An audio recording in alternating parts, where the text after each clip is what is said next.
तो कक्षा 10 के सभी विद्यार्थियों, आज मैं आपको साइंस का एक ऐसा पेपर बताऊंगा कि 70 नंबर बिल्कुल चुटकियों में आ जाएंगे। चलिए वही प्रश्न बताऊंगा जो परीक्षा में आ रहे हैं, फालतू चीजें मैं इस वीडियो पर नहीं बात करूंगा। चलिए तो शुरू करते हैं। विभवांतर मापने का मापक यंत्र कौन सा है? तो वोल्टमीटर। पादप में जाइलम उत्तरदायी होता है जल के वहन के लिए। दो तंत्रिका कोशिका के मध्य खाली स्थान को हम कहते हैं सिनेप्स। नर युग्मक और मादा युग्मक में संलयन की क्रिया कहलाती निषेचन। विद्युत धारा का एसआई मात्रक हो जाएगा एम्पियर। पारितंत्र में ऊर्जा का प्रवाह सदैव एक देशिक होता है। यहाँ से आपको कंप्लीट करना है। इतना हो गया। ये रिक्त स्थान क्या है कि जिसमें ऊष्मा उत्पन्न होगी, ठीक है, वो ऊष्माक्षेपीय अभिक्रिया कहलाएगी। जल क्या है हमारा है, क्योंकि 7 इसका पीएच मान होता है और ये उदासीन है। धातुएं विद्युत और ऊष्मा की सुचालक होती है। यदि पूछ ले कि अधातु तो अधातु कुचालक होगी। यहाँ से रासायनिक समन्वय जाएगा, प्लेसेंटा जाएगा और वंशानुगतिक आ जाएगा। चलिए इसके बाद में ये आपको कंप्लीट करना है कि विद्युत की सुचालक अधातु है तो ऐसी जिसमें करंट आता है तो वो आपकी ग्रेफाइट। रक्त का थक्का बनना, रक्त का थक्का का जाएगा प्लेटलेट्स। स्वपरागन में जाएगा द्विलिंगी पुष्पों में। लिंग गुणसूत्र का जाएगा लिंग निर्धारण के लिए उत्तरदायी। उत्तल दर्पण कहा जाएगा आपका पश्चिम दृश्य दर्पण और जरा दूरदर्शिता के लिए जाएगा द्विफोक्सी लेंस। यहाँ से आपको बढ़िया से कंप्लीट करना है। ये कितना हो गया? जब किसी यौगिक से ऑक्सीजन संयुक्त होती है तब वहां अभिक्रिया क्या कहलाती? ग्रेफाइट। सॉरी, जब कोई यौगिक से ऑक्सीजन संयुक्त होगी तो उसे हम कहेंगे अपचयन। और उपचयन कैसे कहेंगे? जब ऑक्सीजन का ह्रास जब होगा ना तो वो उपचयन कहलाएगी।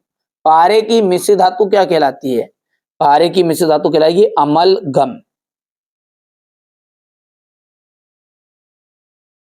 ठीक है भैया। तो मनुष्य में आयोडीन की कमी से होने वाला रोग घेंगा।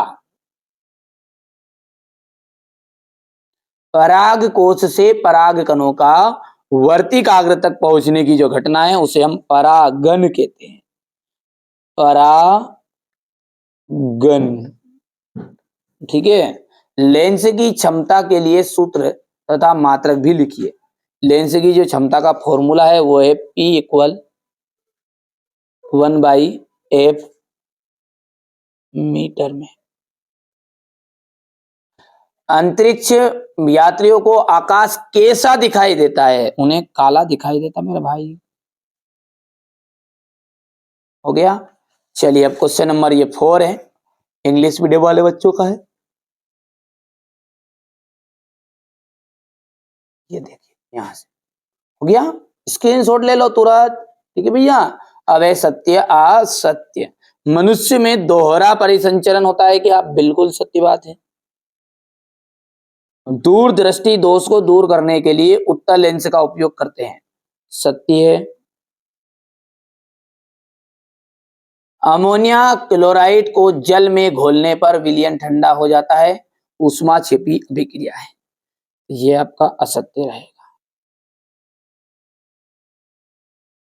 ठीक है। घरेलू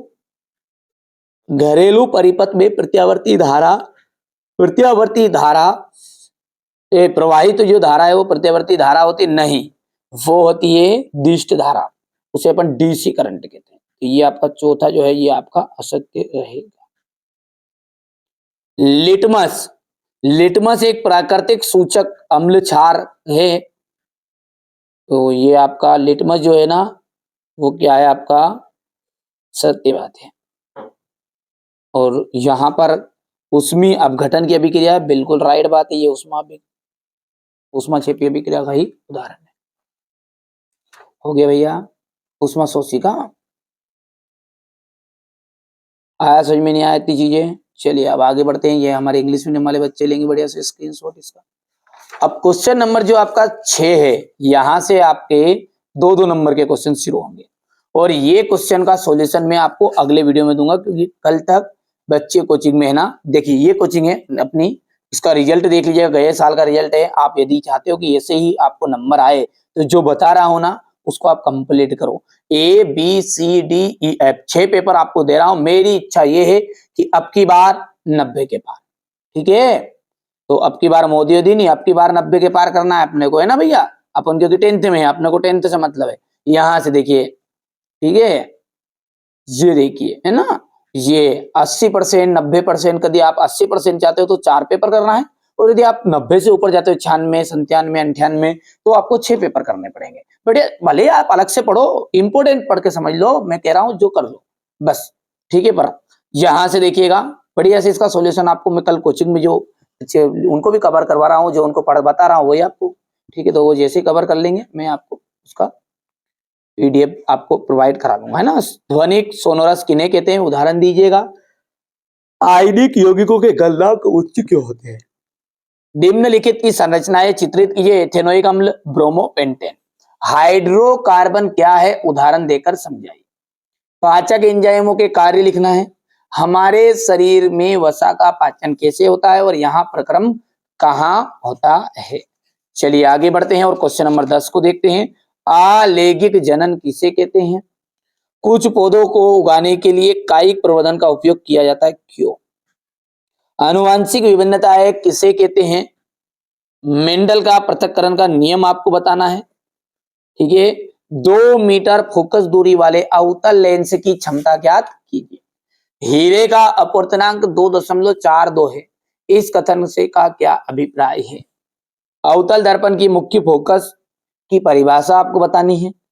परावर्तन के नियम आपको बताने हैं।